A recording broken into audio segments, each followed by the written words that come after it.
Hello everyone, আশা করি সবাই ভালো আছে। আজকে আমরা যাব সৌদি আরবের জিজান শহরের একটি সমুদ্র সৈকতে, যার নাম রেড সি বিচ অথবা লাল সমুদ্র সৈকত। পাশাপাশি দেখব বাংলাদেশ জেদ্দা কনসুলেটের জিজানের অফিস। জিজান সমুদ্র সৈকতে যাওয়ার পথে আমরা দেখব এই শহরের রাস্তার দুপাশের সৌন্দর্য এবং জানবো জিজান শহর সম্পর্কে কিছু তথ্য। এবং তাহলে শুরু করা যাক আজকের ব্লগটি।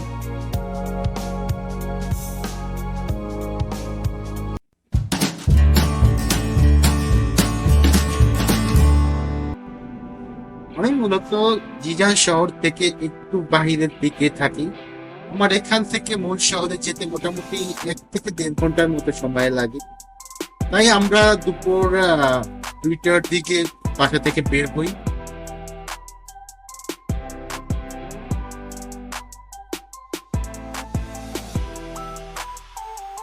আজকে আমার সাথে ছিল আমার ভ্রমণ সঙ্গী এক বড় ভাই, তাকে সাথে নিয়েই যাব। বাসা থেকে সাইকেল নিয়ে বের হই মেইন রোডের দিকে যাওয়ার জন্য। মেইন রোড থেকে আমরা একটু প্রাইভেট কার নিয়ে জিজান সমুদ্র সেখানে পাড়ে যাব।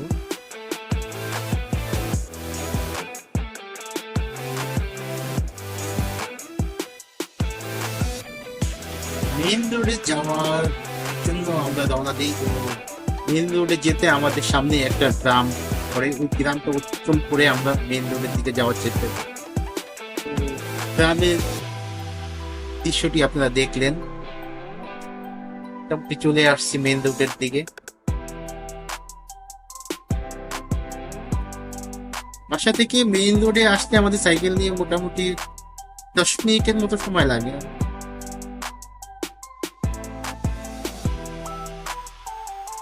চলে আসলাম মূল রাস্তায়। এটাই হলো জিজান হাইওয়ে রোড। এখান থেকে একটু সামনে থেকে আমরা একটা প্রাইভেট কার নিব।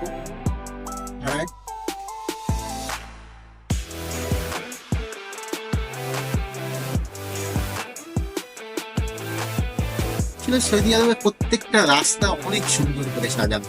আমরা প্রাইভেট কার নিয়ে নিছি, তো আমাদের যাত্রা শুরু হয়ে গেল প্রাইভেট কারে।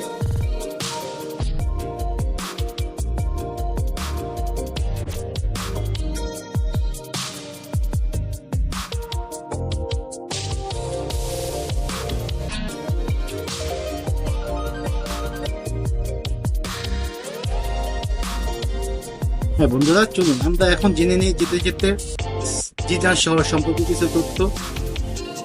সৌদি আরবের পশ্চিম দক্ষিণ কোণের জাজন অঞ্চলের প্রধান শহর জিজান শহর। এই শহরে রয়েছে ইয়েমেনের সীমান্ত, লোহিত সাগরের উপকূলের বন্দর নগরী জাজান। এই শহর কৃষি খামারের জন্য বিখ্যাত বলা হয়, যেমন আম, কুমুর এবং পেঁপে মতো গ্রীষ্মমণ্ডলীয় ফলের জন্য মধ্যপ্রাচ্যের এই শহরে বিশেষ কদর রয়েছে। এই শহরের সমুদ্রপৃষ্ঠ থেকে নগরীর উচ্চতা 40 মিটার। 2012 সালের আদমশুমারি অনুযায়ী জনসংখ্যা 1,05,193 জন। খুবই কম, আয়তনের তুলনায় এই দেশের জনসংখ্যা খুবই কম। তো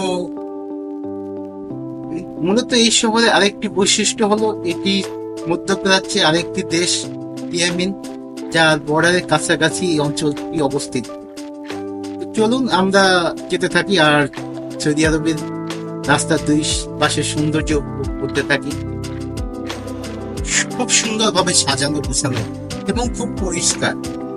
আশপাশে রাস্তার দুই পাশে মরুভূমি রয়েছে এবং ছোট ছোট কিছু কিছু প্রতিষ্ঠান রয়েছে, যা সৌন্দর্য আরো বৃদ্ধি করে এই রাস্তা।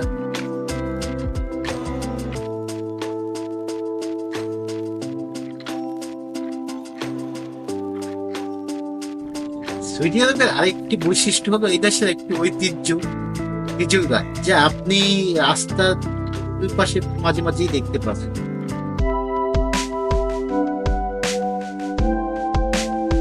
সৌদি আরব পৃথিবীর মধ্যে একটি স্বয়ংসম্পূর্ণ দেশ, যার জন্য এই দেশে জীবিকার জন্য অনেক প্রবাসী এসে থাকেন কাজের জন্য।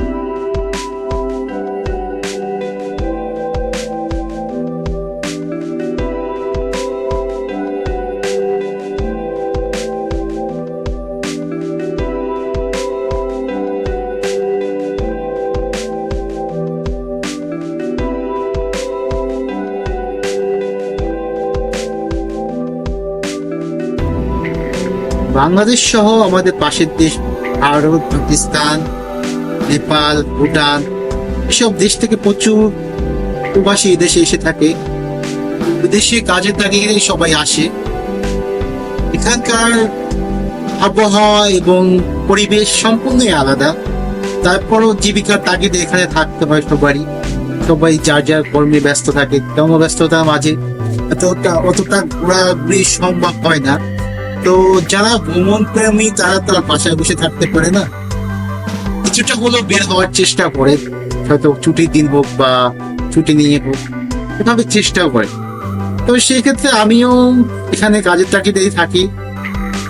মন চায় বিভিন্ন জায়গায় ঘুরতে যাওয়ার জন্য, কিন্তু হয়তো বা কাজের জন্য যেতে পারি না। তাই আজকে ভাবলাম একটু বের হয়ে জিজান সমুদ্র সৈকতের পার থেকে একটু ঘুরে আসি। আসলে সমুদ্র থেকে আমি পাহাড়ই বেশি ঘুরতে ভালোবাসি। তো এখানে পাহাড় আছে, কিন্তু ওরকম না, ট্রেকিং এর জন্য না, মরুভূমির পাহাড় যাকে বলে।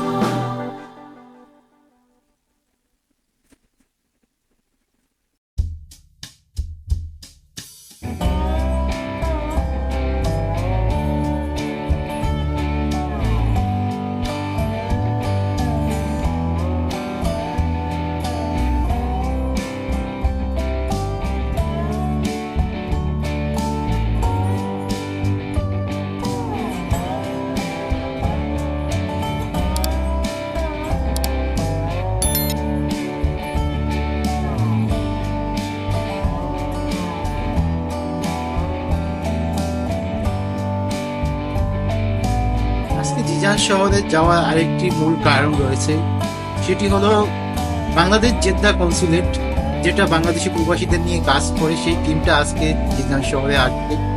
তারা মূলত প্রবাসীদের যে কোনো সমস্যা সমাধানের জন্য চেষ্টা করে, যেমন ভিসাজনিত সমস্যা, পাসপোর্ট জনিত সমস্যা এবং কোভিড জনিত সমস্যা নিয়ে, এগুলো নিয়ে কাজ করে, এগুলো সমাধান করার চেষ্টা করে।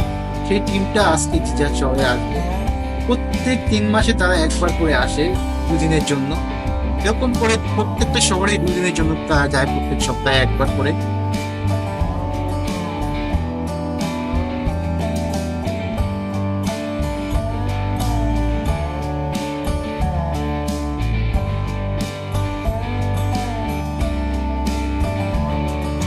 আমি গত 3 মাস আগে একবার পাসপোর্ট জমা দিয়েছিলাম এখানে। সেই পাসপোর্টটা রিনিউ করে হয়ে গেছে, এখন সেটাই দিব এবং সমুদ্রের পাড়ে ঘোরাঘুরি করবে একটু।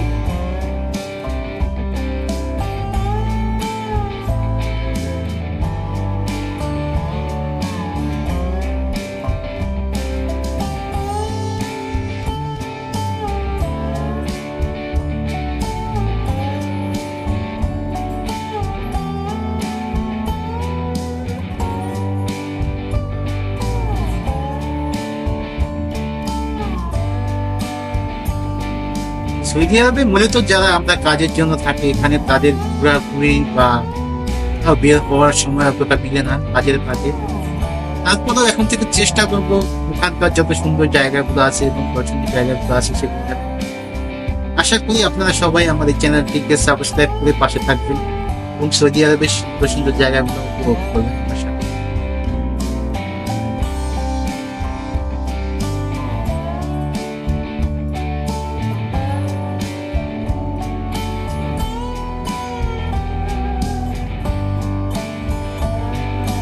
কথা বলতে বলতে আমরা চলে এসেছি আমাদের গন্তব্যে। এটা হলো যে জেদ্দা কনসুলেটে যে অফিসে লোকজন আসছে এখানে, তাদের অফিসের সামনের দৃশ্য। তো এখানে আমরা আগে কনসুলেটের ভিতরে যাব। কনসুলেটে ঢুকে আমরা, যে বড় ভাই আছে সে এখানে পাসপোর্ট জমা দিবেন এবং আমি যে 3 মাস আগে পাসপোর্ট জমা দিয়েছিলাম সেটা এখান থেকে নিয়ে নিই।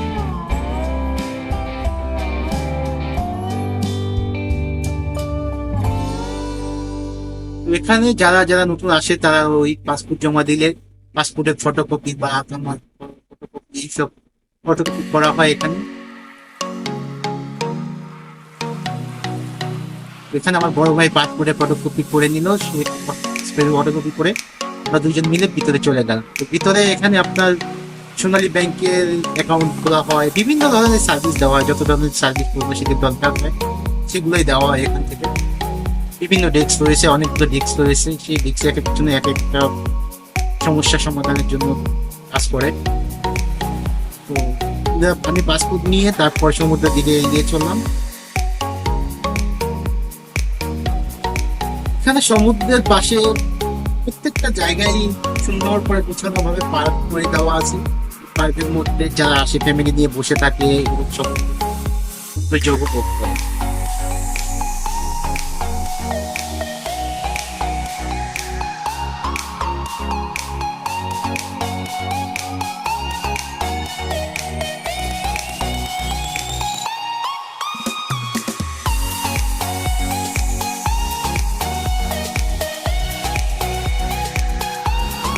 সুইডিশ গভর্নমেন্ট এখানে যারা আসে ঘুরতে তাদের জন্য সুন্দর করে একটি গোছানো পার্ক তৈরি করে দিতে, এবং পার্কের মধ্যে বসার জায়গা আছে। আপনি সব দেখতে পাচ্ছেন।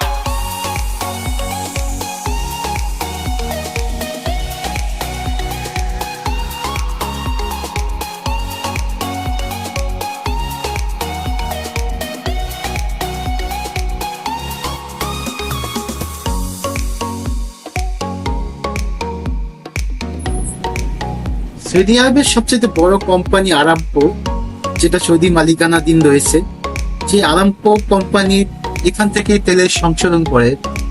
এই সমুদ্রের পাশে এই পার্কে একটু দূরেই তাদের কোম্পানি রয়েছে, যেটা বিশ্বের মধ্যে সবচেয়ে নাম করা আরামকো তেল কোম্পানি।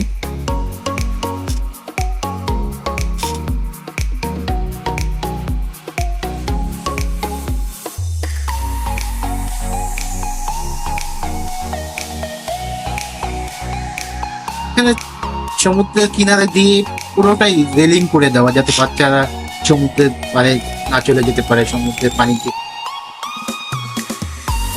সেই সমুদ্র।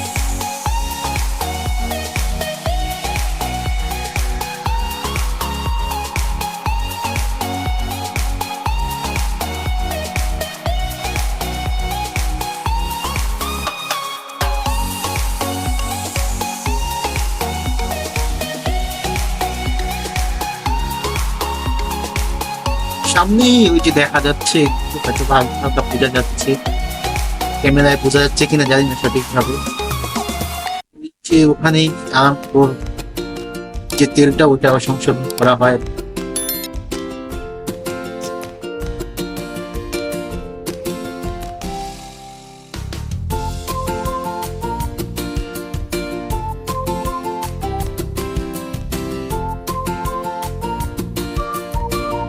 হ্যাঁ বন্ধুরা, আজকে ভিডিওটা যদি আপনাদের ভালো লাগে তাহলে অবশ্যই চ্যানেলটি সাবস্ক্রাইব করে পাশে থাকবেন, এবং আমার যে নতুন নতুন ব্লগগুলো আসবে সেগুলোকে সাপোর্ট করবেন, দেখবেন এবং লাইক কমেন্ট করবেন ইনশাআল্লাহ। তো আজকের ব্লগটি এই পর্যন্তই। সবাই ভালো থাকবেন, সুস্থ থাকবেন ইনশাআল্লাহ। আল্লাহ হাফেজ।